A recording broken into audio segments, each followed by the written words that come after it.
Hay leyes que sin duda marcan un antes y un después, y hoy vamos a meternos de lleno en una de ellas, la Ley Orgánica para la Igualdad Efectiva de Mujeres y Hombres en España. Vamos a ver cuáles son sus principios clave y sobre todo cómo busca transformar nuestra sociedad en la práctica. ¡Empezamos! Fijaos bien porque la ley no empieza con rodeos ni preámbulos vagos, empieza con esta declaración, que es toda una declaración de principios. Y esto es clave porque no lo plantea como un deseo o una aspiración, sino como una afirmación. Lo establece como un hecho y sobre ese hecho se construye todo lo demás. Misma dignidad, mismos derechos, mismos deberes. Esta es la primera piedra de todo el edificio legal que vamos a explorar. Vale, para entender bien esta ley vamos a seguir una ruta bastante lógica, en 5 paradas. Primero, el porqué de todo, su principio fundamental. Luego bajaremos a tierra para ver cómo se aplica en el trabajo, en el día a día. Después le pondremos nombre a los problemas, qué es exactamente la discriminación y qué es el acoso. Y para terminar, veremos qué herramientas existen para que la ley no se quede en el papel. Venga, pues vamos con la primera parte. Antes de entrar en los detalles en la letra pequeña, es súper importante entender el alma de la ley, su razón de ser. ¿Cuál es el objetivo final que lo mueve absolutamente todo? A ver, el objetivo no es simplemente decir que la igualdad existe y ya está. La palabra clave aquí, la que lo cambia todo, es efectivo. Se trata de pasar de la teoría a la práctica, de crear mecanismos reales para quitar de en medio la discriminación contra la mujer y hacerlo en todas partes, en el trabajo, en la política, en la vida pública, en fin, en cada rincón de la sociedad. Su alcance es total, es universal. Da igual la nacionalidad o la situación de la persona. Si está en territorio español, esta ley le aplica. Pero de verdad, lo más potente es el segundo punto. Es un principio informador. ¿Y eso qué significa? Pues para que nos entendamos, es como si esta ley nos diera unas gafas a través de las cuales se tienen que leer e interpretar todas las demás leyes que existen. La igualdad de género se convierte, por así decirlo, en el filtro principal. Bien. Ya tenemos la base, la teoría. ¿Y ahora cómo aterriza todo esto en un sitio que nos afecta a casi todos? Pues, efectivamente, en el mundo del trabajo. Vamos con la segunda sección, la igualdad en el ámbito laboral. Aquí la ley no deja ningún cabo suelto, Protege básicamente todo el ciclo de vida profesional, desde el momento en que alguien se presenta a un puesto de trabajo, pasando por su formación, las posibilidades de ascenso, el sueldo, las condiciones y, por supuesto, también en el caso de un despido. La idea es que la igualdad esté presente en cada uno de esos pasos. Entonces, ¿significa esto que nunca, jamás se puede tener en cuenta el sexo? Bueno, existe una única y muy estricta excepción. No se considera discriminación si una característica del sexo es un requisito esencial y determinante. El ejemplo típico es el de buscar un actor para un papel masculino. Pero ojo, la ley exige que el objetivo sea legítimo y que ese requisito sea totalmente proporcionado. No vale cualquier excusa. Todo esto nos lleva, lógicamente, a la pregunta del millón. Vamos con la tercera sección. ¿Qué entiende exactamente la ley por discriminación? Porque las palabras importan, y aquí definir bien los conceptos es crucial. La ley, que es bastante inteligente en esto, distingue 2 tipos de discriminación.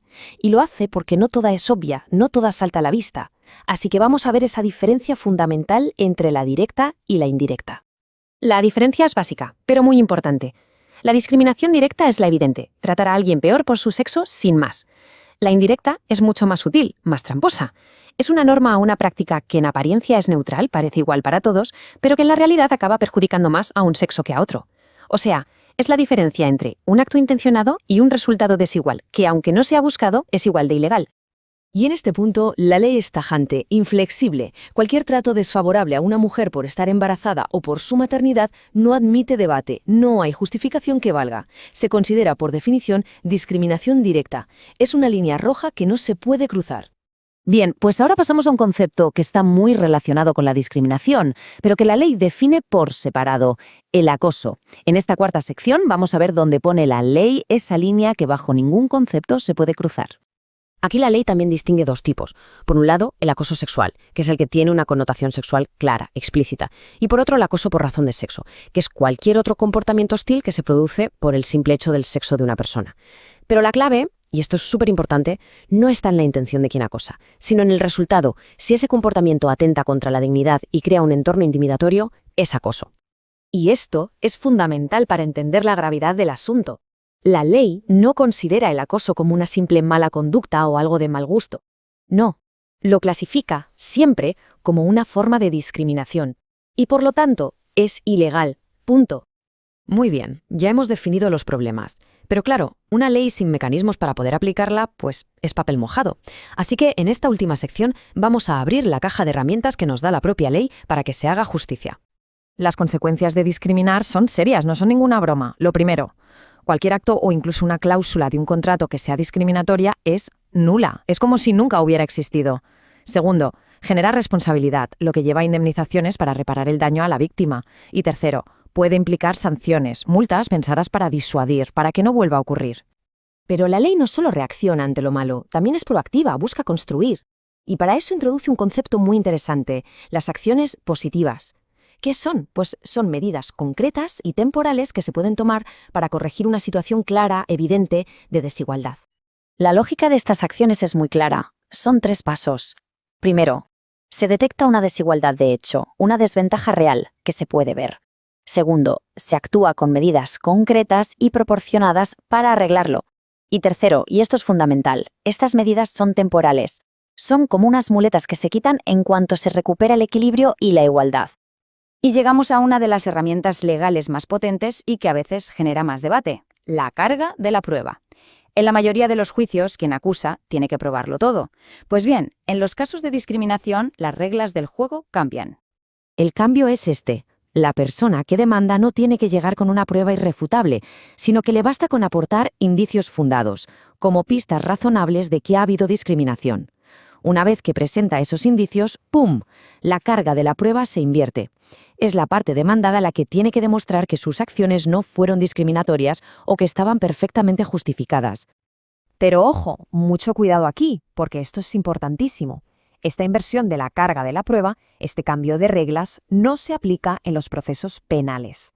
En el ámbito penal, la presunción de inocencia se mantiene intacta y es siempre la acusación la que tiene que probar la culpabilidad más allá de toda duda razonable. Es una distinción vital.